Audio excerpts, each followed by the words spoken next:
Far out on the Galactic Rim, where star systems were sparse and the darkness nearly absolute, Sector 12 General Hospital hung in space.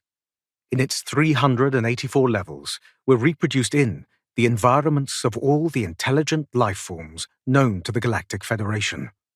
A biological spectrum ranging from the ultra-frigid methane life forms through the more normal oxygen and chlorine-breathing types, up to the exotic beings who existed by the direct conversion of hard radiation.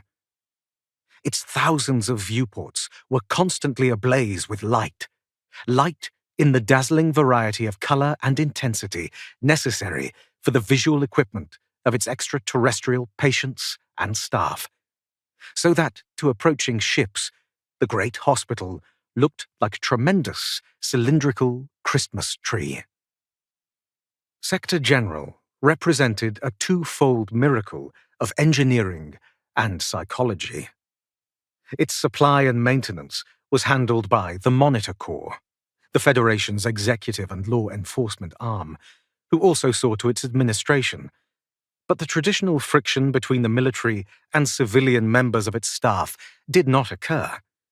Neither were there any serious squabbles among its 10,000-odd medical personnel, who were composed of over 60 different life forms, with 60 differing sets of mannerisms, body odors, and ways of looking at life.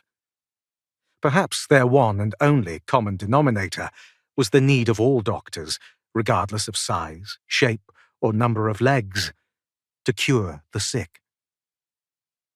The staff of Sector General was a dedicated, but not always serious, group of beings who were fanatically tolerant of all forms of intelligent life. Had this not been so, they would not have been there in the first place. And they prided themselves that no case was too big, too small, or too hopeless. Their advice or assistance was sought by medical authorities from all over the galaxy. Pacifists all, they waged a constant all-out war against suffering and disease, whether it was in individuals or whole planetary populations. But there were times when the diagnosis and treatment of a diseased interstellar culture, entailing the surgical removal of deeply rooted prejudice and unsane moral values, without either the patient's cooperation or consent, could, despite the pacifism of the doctors concerned, lead to the waging of war. Period.